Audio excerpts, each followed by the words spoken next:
Hey everyone, it's Stefan and Tatiana, and today we are here to answer your relationship questions. We've asked our YouTube subscribers, our Instagram followers, what are your most important relationship questions? And so we're going to be answering some general questions about relationships and some personal ones as well, just pulling from our experience of being together over the last 7 years. Yeah, and most of you guys might know that we recently got married and we just published on our YouTube channels our wedding videos. So if you guys want to celebrate that day with us and watch all the highlights from it, you guys can watch it on the Tatiana James YouTube channel or on the Project Life Mastery YouTube channel, and we'll throw links below for you guys for that. But we're excited to dive in and see how we can support you guys and share with you guys what we've learned of our relationship now over the last 7+ years. Okay, so question number 1, how to stay in love in a long-term relationship and keep things exciting? It's a great question because that's a constant focus in a relationship. A relationship, just like any other aspect of your life, is something that you have to constantly focus on. You have to constantly grow. If you're not growing, then you're dying. And that same goes for your body, the same goes for your finances, your business, and of course your relationship. So one thing that's helped us a lot is a framework that we've learned very early on in a relationship and started applying it. It's called the 6 Human Needs by Tony Robbins. And essentially the idea behind it is that if you're focused on fulfilling and meeting your partner's needs at a high level, then you're going to have an incredible relationship, an amazing, passionate love affair that's always growing, that there's intimacy, there's love and passion. And oftentimes the struggles that people have in the relationship, the lack of passion, the lack of love and connection and intimacy, is because there's certain needs that are not being fulfilled. And so what we love about this model, it's a very easy way to measure where you're at in your relationship, which needs are being fulfilled at a high level and which needs are not being fulfilled. And we have a relationship ritual that we do every week or so where we check in on a relationship, just like you check in on the progress you're making in your physical body or your finances, your business. We measure things in a relationship as well because you can't manage something if you don't measure it. And so the 6 human needs I'll share with you real quick. Number 1, we all have a need for certainty. And this is not just in relationships, this is just in general in life, but it applies to a relationship as well. So we have a need to feel certain. We have a need to feel secure and safe and comfortable in a relationship. We also have a need for uncertainty, variety, excitement, surprise. That's the spice of life. So there's a paradox there. We need certainty, but also uncertainty, because if you are always certain about something in a relationship, which a lot of people are, they get very comfortable and complacent, then you get bored. You don't have that passion. You don't have that aliveness. And so that comes from the uncertainty and the variety that you have. And that's a very important need. We also have a need for connection and love. A lot of times people, they settle for connection in a relationship because love's too scary. Love means you have to fully open your heart. You have to be vulnerable. You can get hurt if you fully open up and love someone. But that's a very important need. We have a need for significance, to feel special, to feel unique, to feel important. We also have a need for growth. If your relationship's not growing, if you're not growing together, then you're dying. So you need to grow together in the relationship. And there's also a need for contribution. If you're not contributing and giving beyond yourself, then you have an emptiness in your relationship. And so what we do is we do a check-in and a process where we're aware of what needs are being met and which ones aren't. And so we'll check in with each other and say, on a scale from 1 to 10, how much certainty do you feel in a relationship right now? And Tatiana will share, and maybe let's say it's at a 7. Well, if that's the case, then I could say, okay, Tatiana, how can I get that to a 10? How can we feel more certainty in the relationship? And she might say, one thing that makes me feel certain is just knowing that you're going to be there for me no matter what, just giving me that reassurance. So that's something that is important for her to feel certain. And my job, my role in the relationship is to fulfill her needs. And that's an important role in the relationship because there's really 3 levels of a relationship. There's a relationship where it's all about you. It's like a selfish mode. It's me, me, me, me. And if you're not getting what you want, then you have a fit about it. That's the most unconscious relationship. The second level is when you're trading. It's like, okay, I'll give love to you, I'll meet your needs, but you got to meet my needs. It's really just an exchange. The third level, and the most important one, is when you're giving and you're loving your partner, where you're trying to meet their needs even above your own. Okay, your needs are my needs. And by focusing on giving and contributing beyond yourself and fulfilling their needs, then they're going to reciprocate that and your needs will be met simultaneously in that process. And so certainty is very important. I'll check in and say, how much variety, how much excitement and aliveness do you feel in the relationship? And so she might say, maybe it's a 5. Well, if that's the case, what can we do to create more excitement, more variety? And that's going to create more passion. And I think an important thing that a lot of people struggle with when they're giving, in a relationship is they say, I'm giving, I'm meeting their needs. But oftentimes it's not really what the other person needs. It's really they're giving in a way that of how they would want to receive. And so a big part of this is understanding that Tatiana has a different way of feeling variety in the relationship than I might. She has a different way of maybe feeling love. If I ask you what does it take for you to feel truly in love, she might say, well, you got to spend quality time with me. Maybe that's what's important to her. So in a relationship, you're like a detective trying to figure out, what is this person's needs? How can I meet and fulfill your needs at the highest level?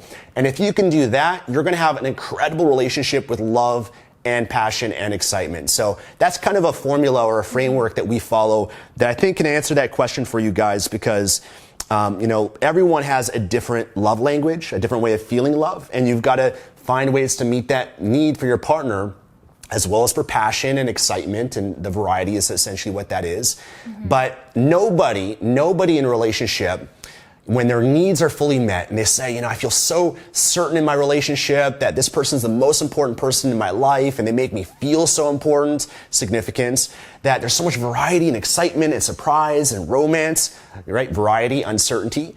I feel totally connected to my partner, and, I know we're going to be together forever, certainty. We're always growing together, growth, and we're giving, contributing constantly. Nobody ever says when all their needs are met, I want to leave this person.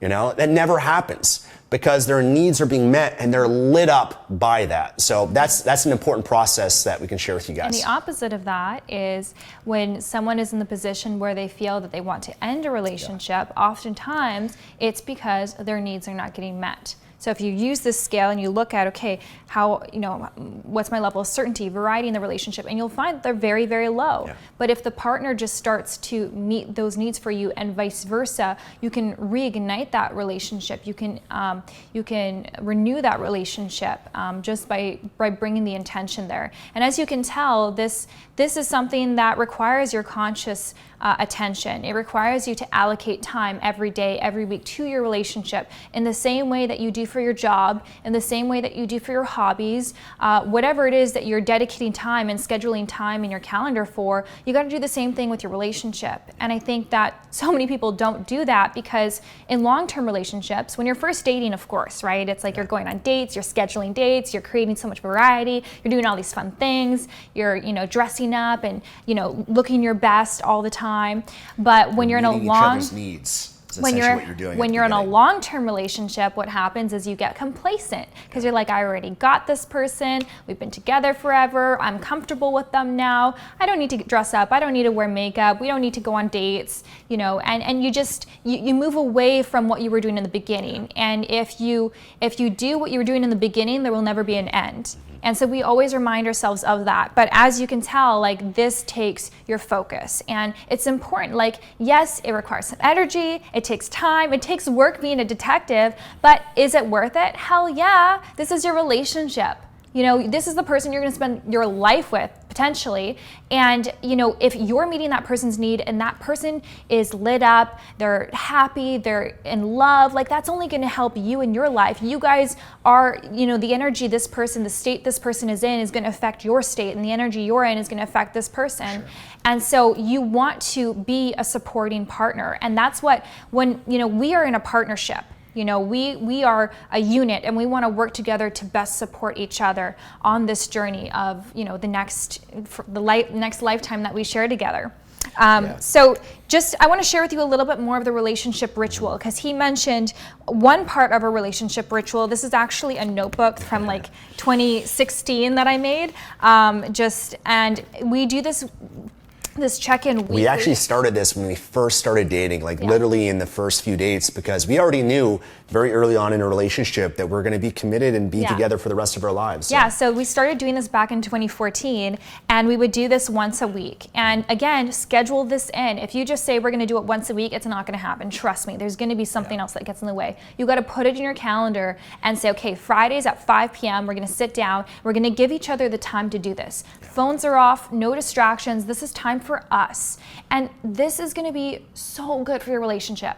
I don't care how long you've been together or if you're just dating, this is going to be so good because it gives you an opportunity to really connect, to really not allow anything to be brushed under the rug. Because you know what I'm talking about, all these little things that, you know, trigger you and you don't say anything and then you just kind of sweep it under the rug. But you know what? They stack over time, and then pretty soon you blow up and you have this explosive fight that can be extremely damaging, and it doesn't have to get to that point. And we're going to get to that question in a little bit, but I just want to share with you a little bit more of a relationship ritual because I know many of you are curious about this.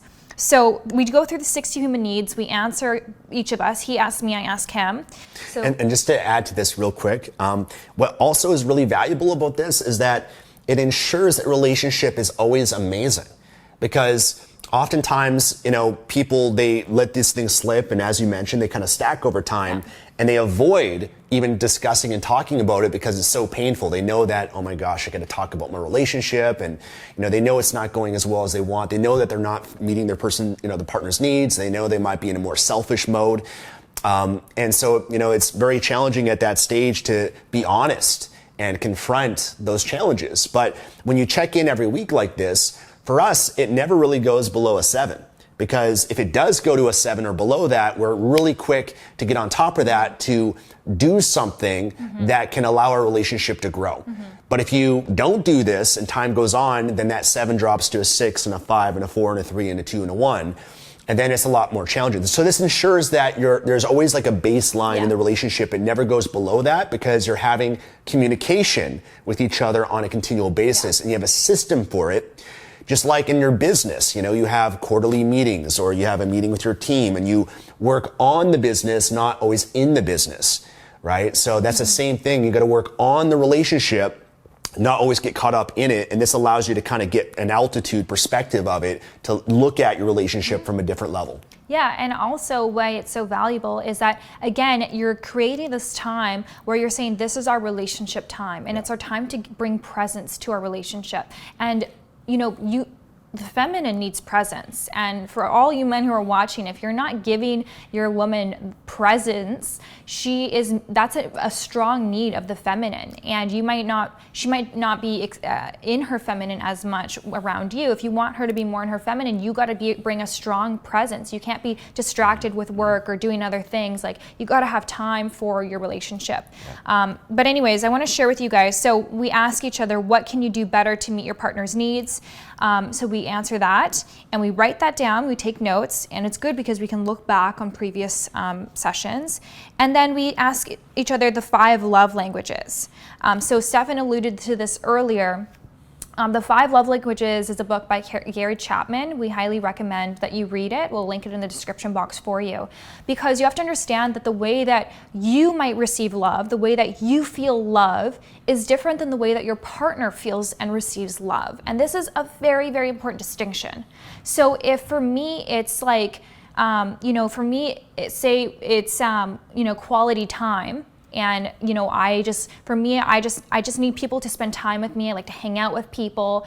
And then I'm spending so much time with Stefan, and I'm with him, and I'm dedicating him, going on dates with him. And then we do this relationship check-in, and I say, well, on a scale of 1 to 10, how much love do you feel? And he says 5. And I'm saying, well, what the heck? Like, I'm spending so much time with you. I'm giving you so much quality time. Why is it a 5? And it's because that's not the way he receives love. It's the way I do. So that's usually the way you receive love, is the way you usually give it, but it's not always the way that your partner receives it. So for him, maybe it's acts of service. It's doing things for him, or helping him out, or maybe it's gifts. It's buying him gifts and showering him with gifts. Everyone has a different one. And so I'm going to share those with you over here. So one of them is words of affirmation. So, whether it's compliments or praise, the masculine loves praise, just rewarding them, gratitude. Oh, thank you so much for doing this. Oh, you did such a great job. That's always a good one. The feminine likes, also praise and compliments. Physical touch, so whether it's a hug, whether it's just like a kiss on the forehead or a squeeze on the back or a massage or intimacy, that's another one. Quality time, we've alluded to that. That's very obvious what that is. Acts of service, so maybe it's helping someone out in their business, or it's cleaning the kitchen, or it's doing someone a favor, running an errand, that type of thing. Cooking a meal, Gifts, exchanging gifts. Gifts doesn't have to be expensive. It can be as small as just a little note left on the table. Just, I love you, thinking of you. Or maybe it's just a rose that you come home with. Or it could be, a diamond necklace. Who knows, whatever. So these are the different ways that people tend to receive and give love. And so then you identify what is your partner's love language. And that's something that you can sit down and you can discuss together. You can figure out what that is for yourself and then share it with your partner. And then it's important for your partner to understand that, because then they can actually proactively try and meet that love language. So this is how you really make sure that your partner is receiving love in a way that they understand it. And the ultimate is when you make it a game. You make it a competition.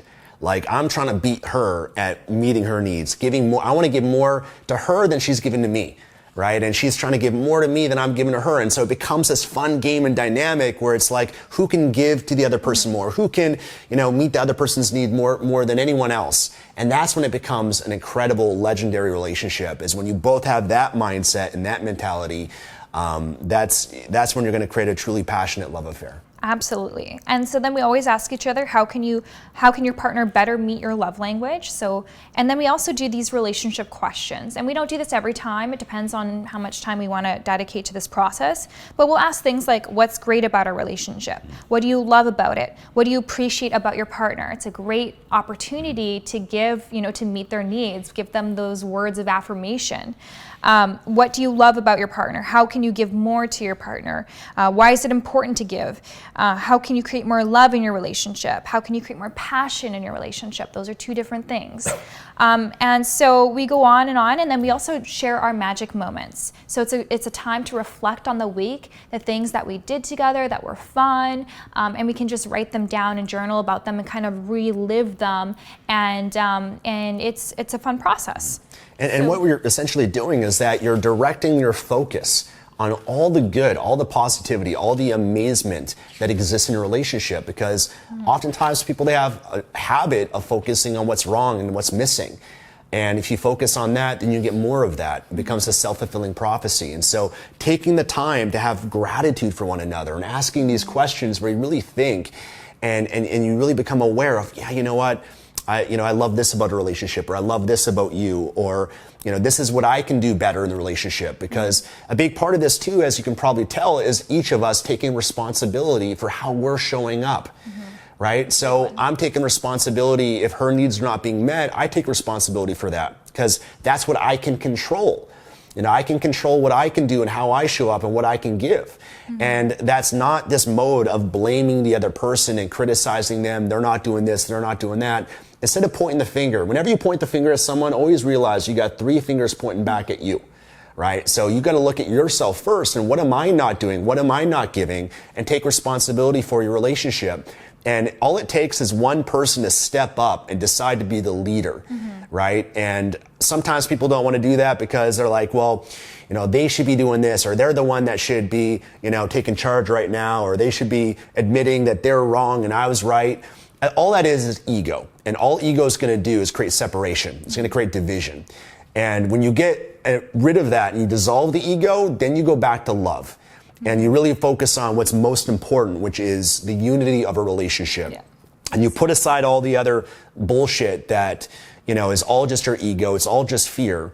And you just go back to loving this person, because that's the most important thing. And by both of you getting beyond that and letting go, whatever that is, and focusing on the bigger picture, that's what can allow something to grow to something truly magical. Exactly. Now, the last thing I'll say before we jump to the next question is that on an individual level, you should be meeting your needs. Yeah. You know, I'm not waiting for someone to come and meet my needs. I'm meeting my own needs. I'm also meeting my own love language. But in a relationship, this is where it's a partnership. This is where it's like, I want to meet his needs, he wants to meet my needs. But on a personal level, I'm also meeting my needs every single day. And I think it's important to give that to yourself, because you got to fill your cup up. You're not waiting, you're not thirsty for someone else to fill yours. Yeah, so we actually each have our, our alone time, our time for each of our morning rituals that, Tatiana does certain things for herself to be at her best state. And for me, I do things for myself so I can be at my best. And then when we come together, now we are both in a position where we have something to give because we filled each other up first. We filled ourselves up. Yeah. Okay, question number 2 is, how can I find my soulmate? That's a great question. I'll share with you guys a process that I did to attract Tatiana. Some of you guys may or may not know, but I originally started my career in my early 20s as a dating coach. I helped other men improve their confidence or social skills to meet and attract women. And I started with that because that was the biggest struggle in my life. When I was in high school, I was shy, never had a girlfriend. When you're that young, that's really what you care about. How can I get a girlfriend? How can I be popular? So that was a huge pain point for me. And I really focused on learning about relationships and learning about what I can do to improve myself, to become more attractive, to attract what I wanted, and how to have the confidence to go and meet and approach, a woman that I found attractive. So that's been a huge focus of myself in my life. And the formula that I learned is very similar to attracting anything in your life, the law of attraction. The first step, number 1, is getting clarity on what you want. Okay, what do you want in a partner? What do you want in a relationship? If you don't know what you want, then how do you even know if it passes you by? So clarity is the first thing. You got to be specific about what you want. It's no different than, if you want to make, a certain amount of money, if you want to build a business, if you want to achieve a certain health and fitness goal, you got to know what you want. If you don't know what you want, there's no target. There's no destination that you're after. It's like you get in your car and you're driving around not even knowing where you're going. So you got to know what you want, what that direction, what that partner in the relationship is that you want to attract. And so I remember for me, I took out a journal. And I actually did an Instagram post. I shared this at a wedding and whatnot. Maybe I'll share it in another video, the journal that I did. But I got clarity and wrote out, what do I want? And I was so detailed, so specific about everything: physical appearance, character traits, certain personality traits, and certain interests and hobbies, all of that stuff.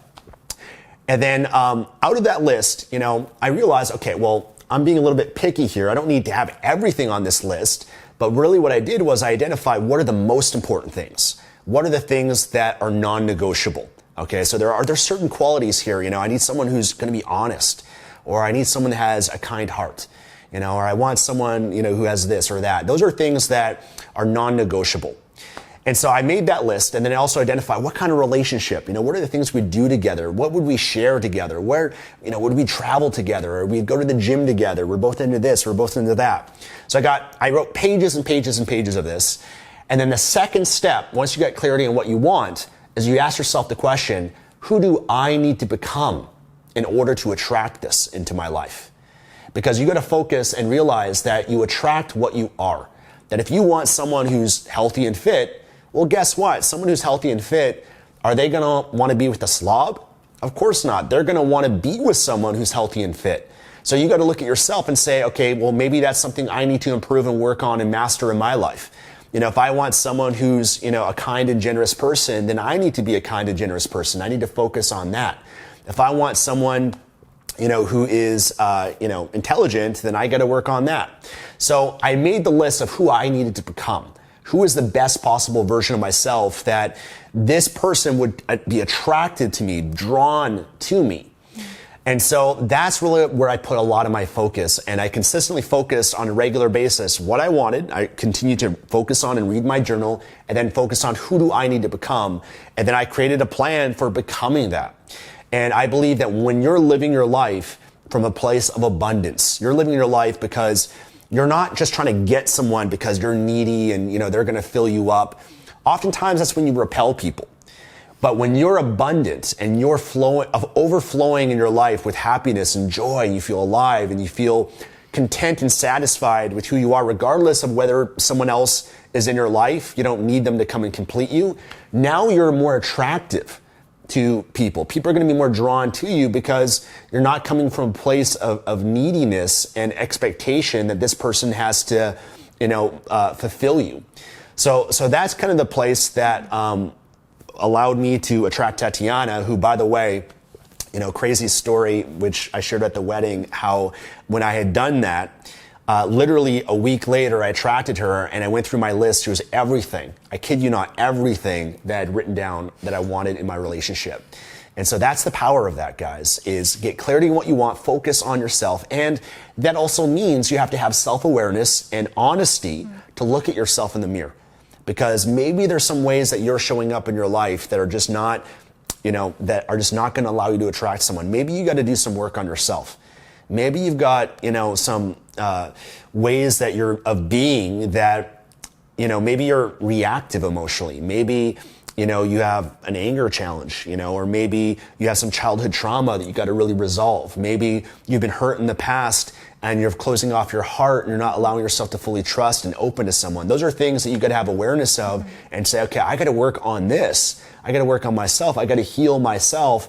And when you do, then you're so much more attractive to everyone else, and then you'll attract that right person in your life. I love that. Very well said.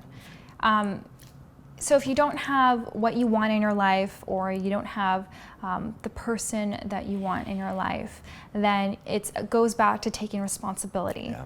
And not being sour and bitter at the world and saying there's no more good men. Well, looking at yourself and how can I improve? What can I improve to attract this person into my life? And we keep on saying the word attract because literally when you become the person that is attractive, then that person comes to you. I literally showed up downtown. Like the story is like I never ever come to his area where he lives, and I just happened to be there, and I was the one who reached out to him. I was the one who contacted him, and so he literally attracted me into his life, and so.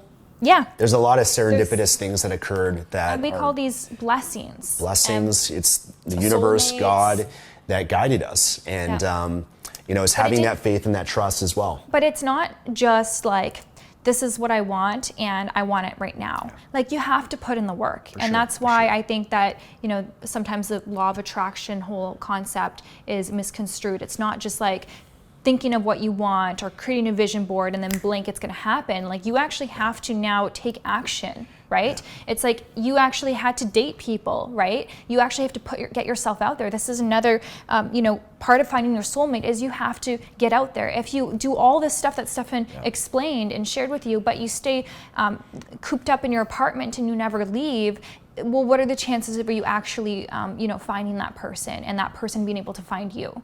Yeah, and every experience that you have, dating, meeting people, is actually part of your growth and development that allows you to become that person that you ultimately want to be to attract that person that you want. Every woman that I'd approached that rejected me was actually giving me a gift. It was actually giving me an opportunity to work on myself, to improve myself, to perhaps be indifferent to what people think about me, to be a more confident man. And so I appreciate all those experiences, or every relationship that I might have had. There's things that every person that I was with was a teacher to me in some way. They exposed my insecurities or, my emotional reactions or whatever. And I'll, put a spotlight on that so that I could work on and improve that. So every experience you have, every person in your life is an opportunity for you to grow and improve yourself. And that's the beautiful thing. And ultimately, the person that you spend your life with is your ultimate spiritual teacher, because they're going to help you grow more than anything else in your life. Because there's nowhere else in your life that's going to bring up your deepest fears of not feeling like you're enough and not feeling like you're loved. And that's what happens in a relationship, because you're going to open yourself to this person in ways that you never will with anyone else, and you're going to be your most vulnerable. Mm-hmm. And with that, it's going to elicit and bring about some childhood traumas, some insecurities that you might have, all of that stuff, which is an opportunity for you to work on yourself and to grow. So growth is such a huge component of this. And that's really what's going to allow you to attract what you want, is continue to grow and evolve. Because look, if you're not satisfied with what you're attracting, you got to look yourself in the mirror, because that's kind of what it's like. It's like a mirror. You are attracting someone who's negative and complains all the time. Well, do you complain a lot? Are you negative? Because really, someone who's truly happy is not going to be attracted to someone who's negative and complaining all the time, right? Or if you're like attracting all these men or women that are just always have so much drama going on, well, are you a dramatic person? Maybe you got to look at yourself and see what you're putting out and what you're attracting. So we always just take responsibility. And the reason why responsibility is so important is because you can do something about it. Whenever you don't take responsibility, you blame and you deflect, you have no control. But if I take ownership and responsibility, now I have a power to do something. So taking control of the results and responsibility of what's showing up for you gives you the power to do something to make things better. Because why focus on what you can't control? If you focus on what you can't control, you're going to go crazy. If you focus on what you can control, then it's going to lead to hope and possibility. Yeah, sometimes when people hear us talking about taking responsibility, they feel like sensitive or triggered by that word. Like, well, it's not my fault, but it's actually very empowering, and that's the way we see it. Like, taking responsibility is total empowerment, because it means that you can actually create change in your life. It means that you're not the victim. So that's really important. Okay, let's move on to the next. We'll see how many questions we'll get to here, because we're giving you guys very in-depth answers. Okay, how do you both deal with arguments and fights?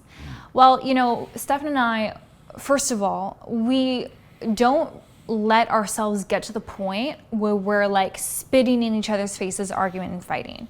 We both come from families where there were times when that was happening. Our parents would fight. I remember being in between my parents many times when they're right up facing like just so much anger. And I'm like, Mom, Dad, stop. And so we both had that experience in childhood, and we individually said, I never want to have that in my life. I never want to be in a relationship like that. So because of our experience growing up, we already knew this is not what we want in our lives, and we'll never succumb to that standard. We'll never allow our standards to drop where we get to the point where we are disrespecting each other. And respect is key in a relationship. It's very, very important. You have to respect your spouse, and we don't ever let it get to the point where, yes, there are times where we disagree. Like, there are many times we don't agree on everything. There are times where we get annoyed with each other or triggered by each other, but we never let it get to the point where we are going to disrespect each other, where we're going to swear at each other, where we're going to be abusive with each other. It's just, that's not a healthy relationship, and we'll never lower ourselves to that point. And so for us, yes, we do get into certain disagreements, but what we do is we are each individually on our own personal journeys of growth. And your personal growth is so important, not just for yourself, but with whomever you spend time with all the people that are a part of your life, especially the person that you spend your life with. Because when you grow and you bring awareness to your life and to what you do every single day, when you're able to separate yourself from your actions and from your thoughts, and you can grow in consciousness, you're going to be able to bring that into your relationship. And so we try to take the most conscious approach. And sometimes one of us is at a low level of consciousness, and whoever is at the highest level of consciousness is the one who just is sane. It's the one who says, you know what? Okay, let's agree to disagree. It's fine. I love you. Let's just choose love. Because ultimately, what is the goal here? Ultimately in a relationship, again, you're a partnership, we're a partnership, and that means that our goal is love. Our goal is to be in love, is to bring joy to each other's lives, is to help meet each other's needs. If we're fighting, well, wouldn't that mean that we're enemies? If we're fighting, would that mean we're not on the same team? So we want to be on the same team, and so we want to make sure that we are just bringing consciousness to the relationship, and we do that, there's a lot of things that we just let go, because we're like, okay, you know what, it's not worth it. It's just let it go and just, choose the higher path. And And so it allows us to avoid a lot of unnecessary conflict and arguments and drama in our relationship. Mm-hmm. Yeah, it's ultimately realizing that when have these arguments, these fights, oftentimes it's because you're in your ego, and your ego is just fear, and your ego says that I'm right and you're wrong. And you got to be very careful when you get to that point, because that's when you're unconscious. That's when you're caught up in your ego. And you really, when you become conscious, a big part of it is looking at being able to let go of your attachment to being right. Because how do you know if you're really right and the other person's wrong? There is no right or wrong. There's possibilities. And to become a more conscious person, you have to step out of your attachment of being right. And you have to be willing to get outside of your belief and be able to look at the other person's perspective. To be able to walk into their shoes and see, okay, why do they believe this? Why are they reacting this way? Why are they upset right now? And that's what personal development does, is it allows you to understand human beings on a deeper level. Because I know that, if Tatiana says or does something that is a criticism or whatever it is, it's not really anything to do with me. It's something going on with her, that she's in a state of suffering. There's actually two types of responses that you can have in any communication. There's either a loving response or there's a cry for help.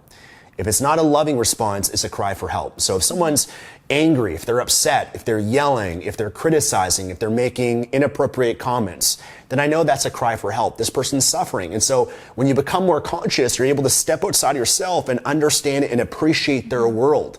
As Stephen Covey says, seek first to understand, then to be understood. And so a lot of people, they're not willing to do this because their ego their ego doesn't want to change. The ego doesn't want to be wrong. And the ego is just trying to preserve itself. It's trying to preserve your identity and all these beliefs, and it has so much attachment to it. So when you can realize these beliefs and these behaviors, not really who this person is at their soul, then you can put that aside and focus on just loving this person, having compassion, having forgiveness for this person. And that's what we try to work on in our relationship. And then the other piece is that you can have disagreements, which is just, you have your belief, I have my belief. But when you argue, when you yell, when you fight, when you say inappropriate things, that's more a reflection of what's going on within you. Because for me, if I get upset, why am I so triggered by this? Why am I hooked by this? Why is this affecting me so much? What am I overvaluing? Why am I so attached to this? Yeah, why am I so attached to this? What am I overvaluing right now? What am I believing right now in my mind for me to react and behave in this way? Because you can have a healthy disagreement, but you should never get to the point where you're yelling, arguing, fighting. That's something that's going on with you that you need to heal. That has nothing to do with the other person. Right? So that's something that you got to take responsibility for, and as part of your job is to work on yourself so that you can disagree without having a negative reaction. And that doesn't just go for a relationship and your partner. Your relationship will bring that out because it's a place of intimacy and you're vulnerable and you can get hurt a lot easier. But you see people react in crazy ways on social media, with COVID, with politics, with religion, all of that stuff.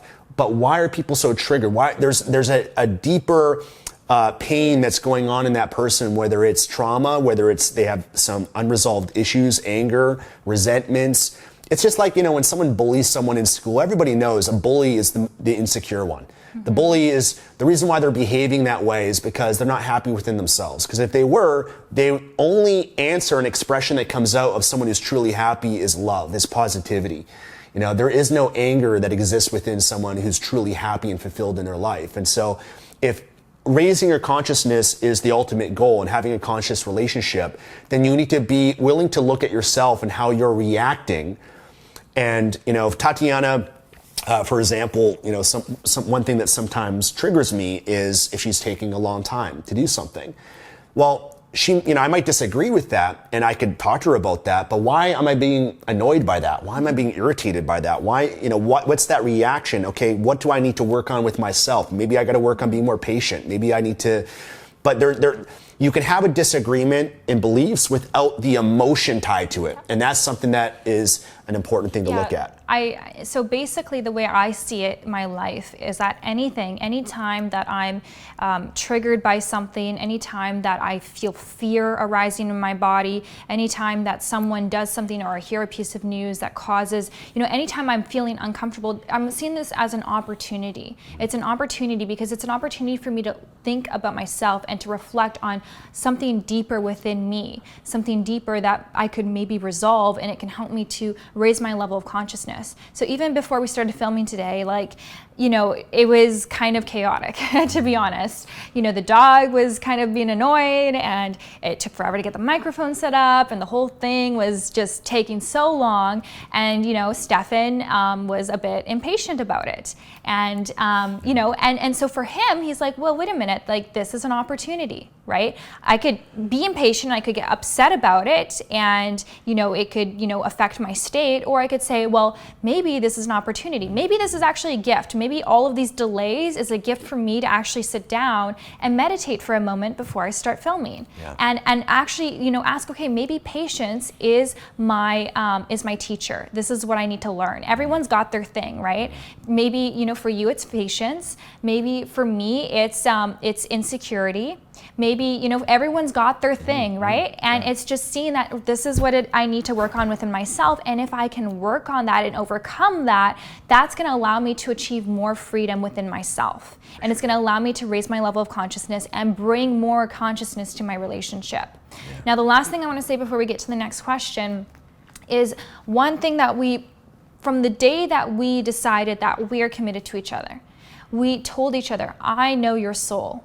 I know that your intent is pure. I know that you love me, I love you, and that's something that will never change. I know your intent. And I think that's very important because in relationships, yes, there's gonna be things that you disagree on, we covered that, but what we promise each other is that we will always know that our intent is pure. In spite of the actions, in spite of the words, in spite of whatever happens, we know that this person's not trying to hurt me. I know that Stefan would never try to intentionally hurt me. If he's doing something that I feel hurt from, it's because there's something that he's hurting from, and it's just a cry for help. So I know that he never actually wants to hurt me because his intent is pure. And it's a promise, it's something that we know about each other. And so it allows us to rise above the situation, rise above the events, rise above the arguments of what's being said, and to kind of step outside of that and see things for a different perspective of maybe this is a cry for help. Yeah, and we're both trying to focus on being forgiving.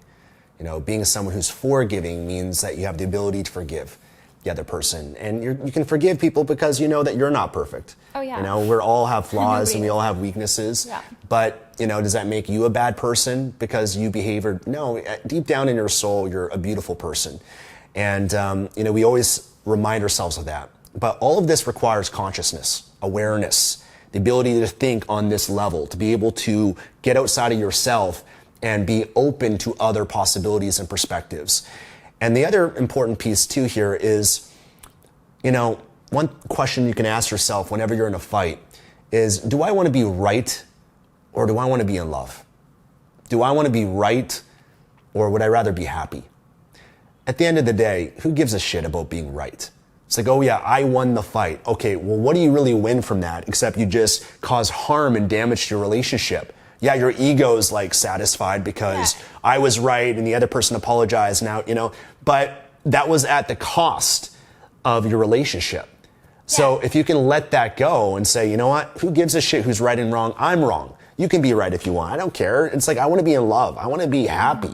That's the most important thing. But it's the ego that wants to be right, wants to hold on to that. And whenever you can identify, ego hates being caught. When you can bring awareness and identify the ego, hey, that's the ego, then that's how you have awareness and consciousness in that moment when you caught it, because it tries to avoid that. So I think that's part of letting things go. Yeah. So there's a lot of things in our relationship. There are many times that, I could I could stir up a fight. I could, you know, call him out on that, and I'm sure vice versa. But it's just like, let it go. Because so yeah, you stir something up and you show them that they're wrong, but like, then you've ruined your day, and now you have no chemistry and intimacy between each other, and you're upset with each other, and it's like, what for? Ultimately, again, the outcome is love. The outcome is to be a unit and to work together.